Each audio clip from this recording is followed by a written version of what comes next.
Welcome to Fanatics of Film. This is Blasterpiece Theater. My name is Ben, and I got my cohorts with me. Hey everybody, it's Neil. Welcome back to the show. We got an exciting one for you tonight. My name is Alex. We're here as always. Thank you so much for joining us. We're going over my favorite Star Wars movie today. This was something that we had discussed in our last video, our ranking. People have been talking about this, saying that they like it. They actually think Attack of the Clones is a better movie than The Last Jedi. I actually agree with them. Whereas my two cohorts, they disagree with me. So this is gonna be a fun little, just trying to figure out which ones we like better. You cannot compare the technology. You have to throw that stuff out the window. You have to throw the CGI out. 15 years apart. Yeah, anyway, yeah. And basically that was the top notch as far as CGI. And this is gonna be difficult. I mean, this is something where it is. We did our little worst to best list, and it just kind of became apparent that we really need to have some fun with the two of the most virally worst Star Wars movies, and to see what we could do to actually compare them in a feasible way. But it's really freaking hard. And again, this is the virally worst. So if either of these are your favorite, I'm sorry. Oops. One of my biggest gripes here, just real quick, since we're talking more specifically about just the two films, I maintain that The Last Jedi is not rewatchable, whereas Attack of the Clones is. And that's just me personally, of course. If you think the opposite, great. I know that you guys probably feel the opposite way. And I think one of the reasons why is because people say right off that because of the way Luke Skywalker is, he's the rejecting hero. He's the hero that's rejecting the journey, right? But he eventually, the hero who's rejecting the journey, eventually, what does he do? He accepts. He eventually accepts. That's the problem here, I think, is that in general he just keeps fighting it, and that's the thing. He won't go forward with it at all. Which is sad, because you'd think at this point he's already been through that, being that his hero's journey was the original trilogy. Yeah. Yeah. Okay. Padme's little line here, she said, I shouldn't have come back. It makes me think of Vader. Yeah. Well, because he says to... You should not have come back. Yeah, he said that to Obi-Wan. You should not have me come back. Think of that. I would have... And seeing this also... it did make me think of... These are just random thoughts that I had about this. I also thought of Dooku. So yeah, I would have loved to have seen Dooku's character. You get a little bit of Dooku in Plagueis, my favorite book of all time.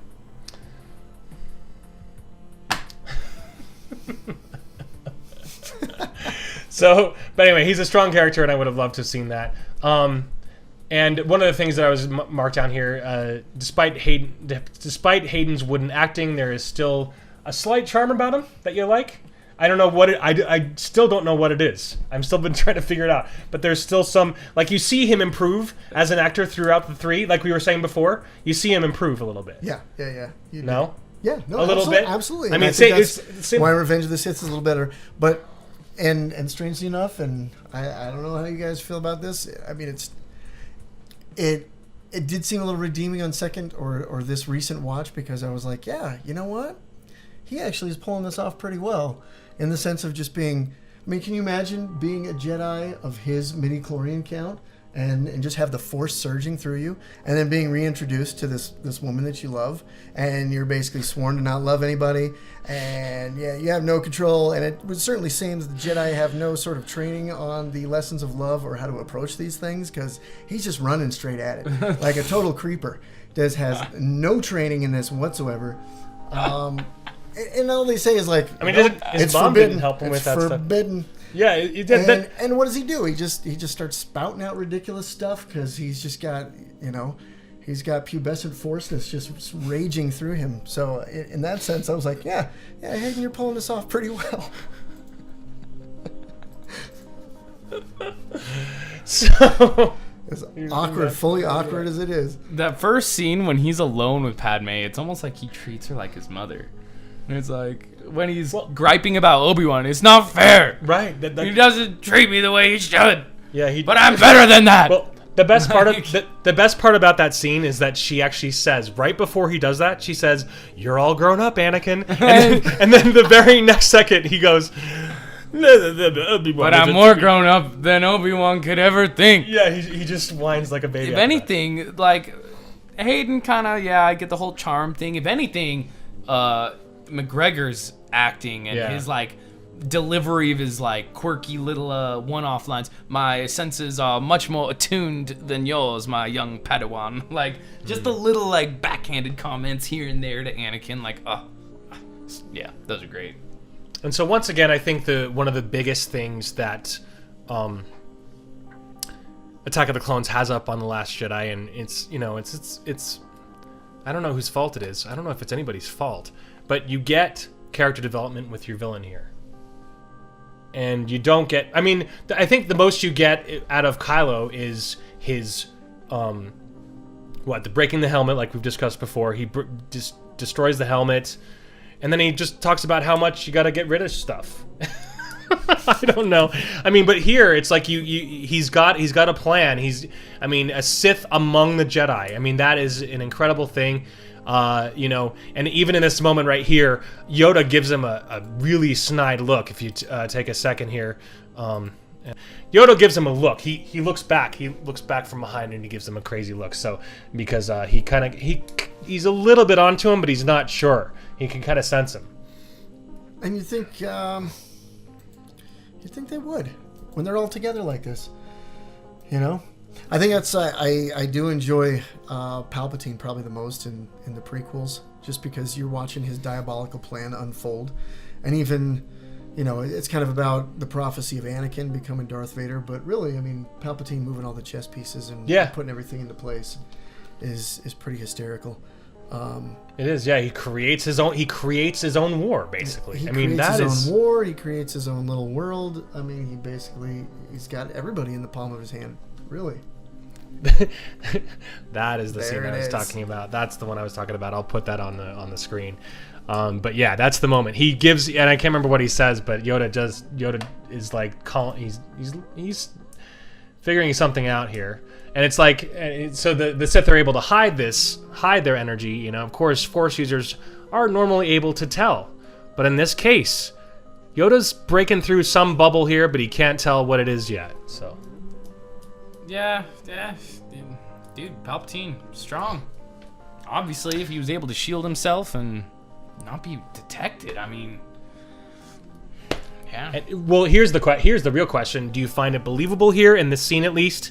When you guys saw it, did you feel it was believable that he was hiding from them in plain sight, so to speak? In a way. Because I think they obviously, see him as instrumental in winning the battle with the Trade Federation, and him. There's all these other distractions. Yeah, there's all these other things. There is all these other things, but he is kind of like an old friend. He's right. All these players kind of got pulled together, not realizing that thinking he was just part of the the crew of victims that kind of fell with the Phantom Menace, and not realizing he's the one that they need to be looking after to begin with.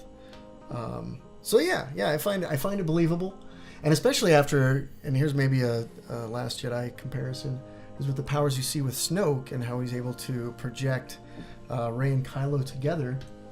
That Palpatine is here using some of those things, because he's definitely doing it with Anakin in the sense of like getting into his dreams, connecting him with his mom, or basically stoking the fires. Yeah. Here and in this particular scene, he's well, maybe it's this one or the next one when he basically talks about protection. He'd hate to see Padme or Dala get hurt, and he suggests explicitly that he has Obi-Wan, but we know it's more Anakin. And so that was going to be my next question. Do you guys believe like he kind of thought that it would end up being? I mean, is he fixing them up on? Is this absolutely? Is he there? Absolutely, because in Menace, the last thing he's like, hey, I'll be watching your career with great success. Right. But do you really? Thank you for that direct quote. Yes. Do you really think that was in the plan to say, okay, I'm going to fix him up with Padme? I mean, was that like kind of in the plan? Maybe not necessarily, but he's gotten the pieces into place in the sense where he doesn't have to orchestrate everything. He just kind of lets himself be hidden. He's elevated himself to this position, and then he just kind of has to watch things play out. Yeah. And then he gets to manipulate the positions. So yeah, and that's him doing this manipulation. Is like, oh, maybe Obi-Wan could watch her. But yeah, so. Well, I don't know. Palpatine was going to need some way to pull Anakin over to the dark side, and what's the most, like, basic human instinct, right? Like, attraction, mate. Like, yeah, Palpatine, I don't know if, that's what the plan was, but for him, it was just a sweet irony, or, it made the plan easier for him. So this is my argue point one. Which movie has the better villain, Palpatine or Snoke? In these two films, in The Last Jedi or Attack of the Clones, which is the actual better villain? Hands down. I mean, my 2 cents, Palpatine. I mean, and he's not even being that much of a villain. He's just being a dude on the side. It's just that, but you get the greatness of Ian McDiarmid, and it's a great story. He's got a great story behind him. He's got a plan. Yeah, you know his plan, and it's almost like it's being unfair. But at the same time, say that. But at the same time, it kind of is fair, because all we're doing is comparing two different movies. They both have villains. As a matter of fact, The Last Jedi has 2 villains. Well, yeah, I was thinking that that Kylo's kind of more of the main villain in The Last Jedi than Snoke would be. Snoke's obviously more powerful and is obviously pulling the strings behind the scenes and making things happen. But yeah, I'll concede that point. Palpatine's is certainly a better villain between the two. I mean, it's okay. I'm not trying to I'm not trying to sway. If you feel like Snoke's better, that's fine. I'm dying to know. There's not enough insufficient data. Like, the data's all there. We watched the movies. No, the data's not all there, because we're basing this on Palpatine as a whole from the beginning to the end. We knew what was happening. We don't know what's happening with Snoke, so. I'm agreeing with you. It's a little unfair, but only slightly. Only slightly because we're just. I see what you mean though. Because you're right. He did have a little bit more time to build. But that's the point that I'm making. Actually, maybe it's because he's been built over 6, or excuse me, it's been 5. He's been in 5 movies. Well, then that's, if you want to say who's the better villain in the broad scope, then Palpatine, hands down. Okay, but if you're talking about if you were to watch episode 1 and 2, and if you were to watch 7 and 8, who's better? Okay, honestly, you wouldn't know, because from 1 and 2, as far as we know, Palpatine's still a good guy. You would have had to seen the original trilogy to know that he was the Sith Lord. But knowing what we know, and knowing all the information that we do know, that is a good point, Alex. Because I guess in this particular movie, you don't know that he is, and almost the main villain is still the Phantom Menace that's out there, because it is all the underlying. Because at one point Dooku's the villain, at the other point Jango's the villain. Yeah. You know, then there's Padme, she's the villain. Okay. Then fine. If you're gonna, I'll do you one better. I'll do you one better. Dooku or Snoke, who's better? Dooku's pretty sweet. I like Dooku. I rest my case. I would go Snoke in that sense. Oh, really? Okay. Oh, man, we just flip-flopped. Well, because in Dooku, I think Dooku has actually more lines than Snoke. That's definitely true. But I mean, in this one, he's toting the line. You know, he's kind of in a villainous spot, but he's also a freedom fighter in his own right. You know, you could almost liken him to Saw Gerrera and taking those extreme measures, but he just doesn't agree with what's going on in the council. And Mace Windu actually says so in a couple times. He's like, he's extreme, but he doesn't, He's not a murderer. He's not a murderer. Thank you. Alex, man. Yeah, there are some great moments in that. So we're just going to try to get onto just a little bit of the story of Attack of the Clones. Once again, I do think the story's great, although the script is a little wooden and the acting is a little wooden here and there. Some of that, it's like, I just honestly think that it was just George Lucas going, okay, take this. Okay, we're done with this scene. Like, just doing one, one take of everything. Just like hurry in and getting it done. That's kind of the cartoony that's nature kind of what it is. of Attack of the Clones. But yeah. Yeah. So that's just my 2 cents. But anyway, in that scene, he was saying, of course, can't hold the vote. I will not allow this republic that has stood for 1,000 years to be split in two. My negotiations will not fail. And Mace Windu says if they do realize that they are not enough Jedi to protect the Republic, Yoda says the dark side clouds everything. It's impossible to see the future is. That is, I think everybody quotes that. Impossible to see the future is. It's like, great moment there. What? Sorry. Well, I was just finding direct contrasts going on with what they're saying. Like when he teaches Luke, you can see the future, emotions, people, friends you have there in other places and stuff like that. So you can see the future, or at least see emotions and things that are happening. And maybe that's the magic of Palpatine, is he is just an emotionless ass, and he maybe he's just sending out a particular emotional aura, and that's why nobody else can see him. They can't see behind that. But yeah, man, it seems like such a cop-out when they're like, well, can't see the future. Well, we're a bunch of Master Jedis, but we don't really have a clue on what's going to happen or how we're actually going to find anything that we need. But we see Anakin have his premonitions, right? And we knew from episode 2 that he had premonitions about seeing his mother die. So that line to me is more like they can see the future. They see the future, but they don't see the events leading up. Like Anakin saw Padme dying, but he didn't realize that he was the reason for it. Same thing with this. They're like, what's gonna happen? Like, hard to see, clouded by the dark side. They see the end, but they don't see what's going on in the middle, and that's what Palpatine. That's where he's hiding.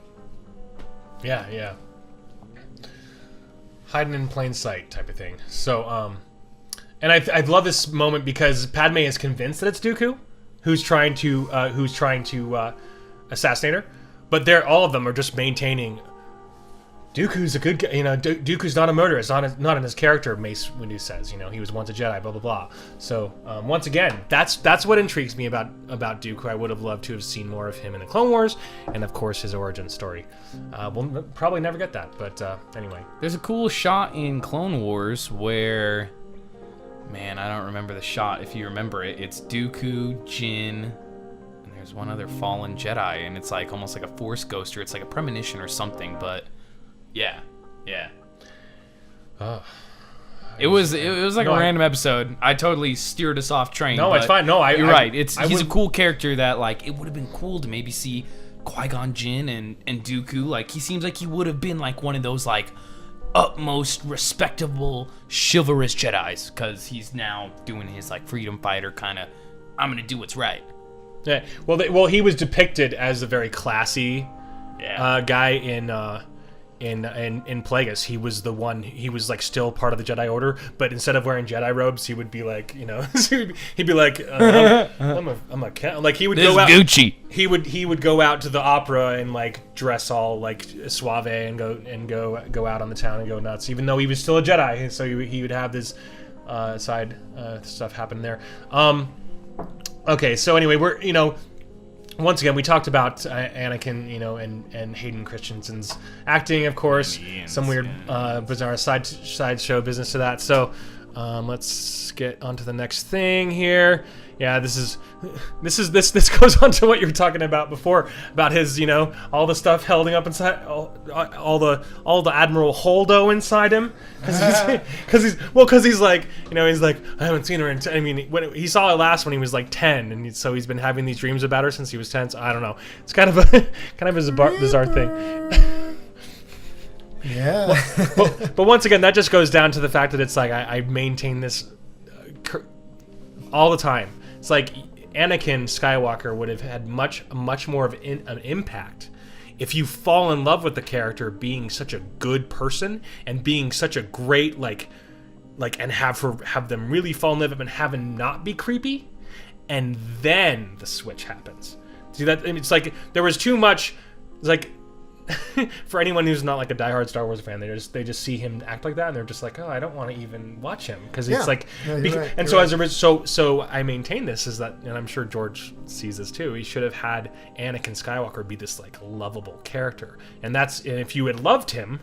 Some points that I've seen that or at least pointed out, and this is a good scene of that. It was when Obi-Wan and Anakin are actually talking, and you hear them just talking about Anakin saving Obi-Wan from this pit. Nest of Gundarks.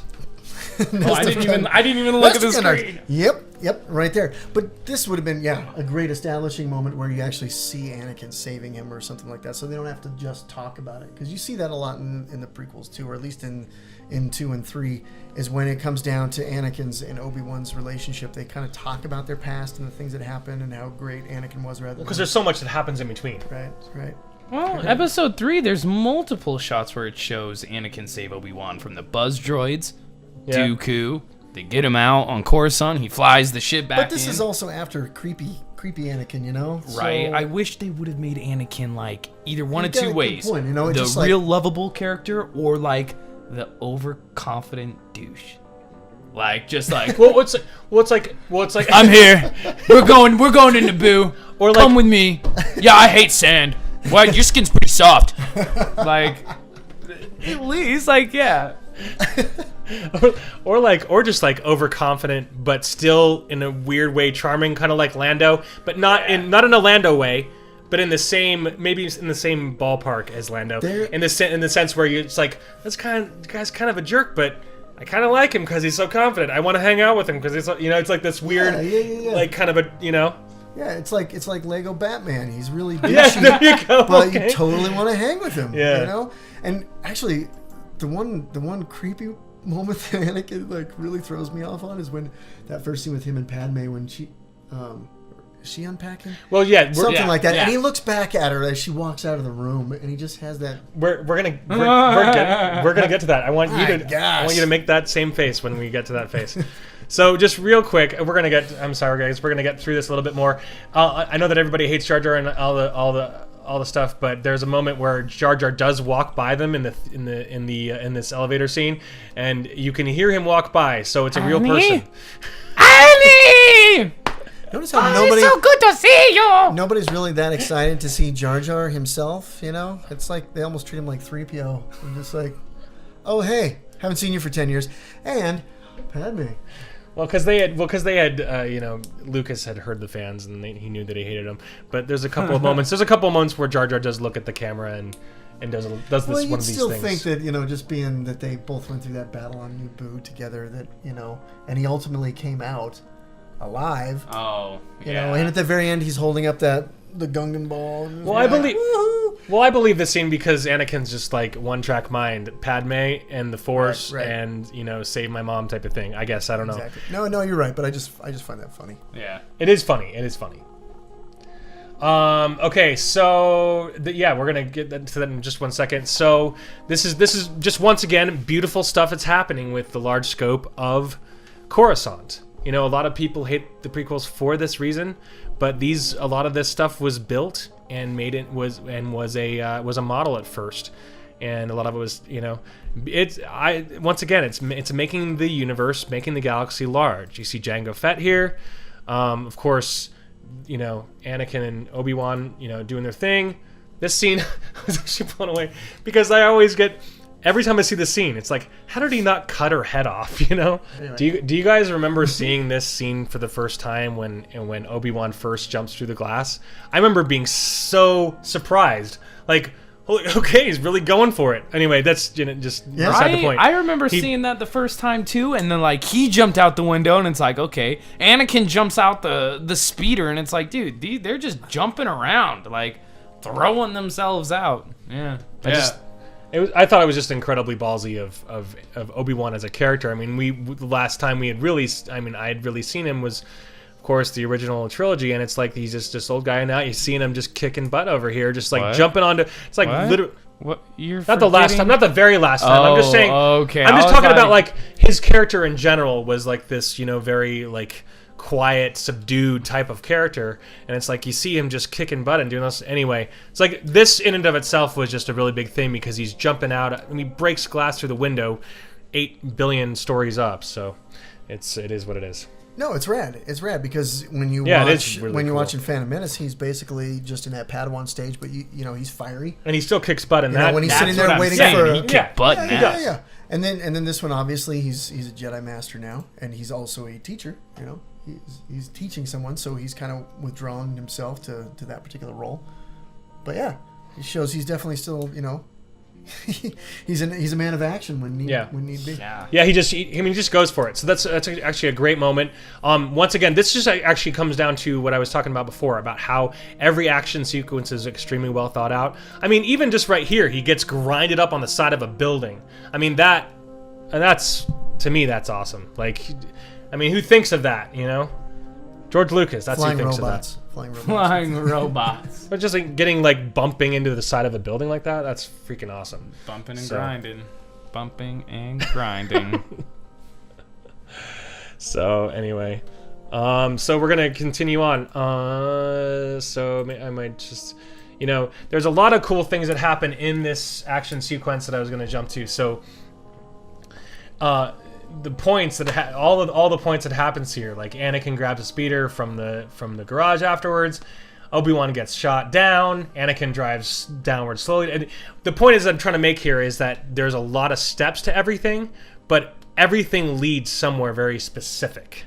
So whatever. I think the action sequences are extremely well organized and extremely entertaining. I don't know if you guys. No. I think you agree, and I think Lucas actually, after the kind of mess that was Phantom Menace's ending, of just having like those 3 different things happening at the same time. You know, the Gungan battle, the space battle, and then the fight between Anakin, Maul, and Obi-Wan. Mm-hmm. You know, 3 different things happening. You know, this one definitely has a start to finish going on. And then the battle at the end is very much more, you know, centered around one particular place, one particular, you know, battle between the clones and the Genosians, right? And the droid army. But okay, do you have anything? Yeah. But just more specifically, like there's a very specific event that happens in these, and because I've talked with Ron about this before, and it's just everything happens for a very specific reason. Everything throughout here, I don't know, and I love Coruscant. I think it's awesome. All these screenshots made me think of 1313. Which is our video game that never came out from LucasArts when LucasArts was closed. That game looks so sweet, and that's why I've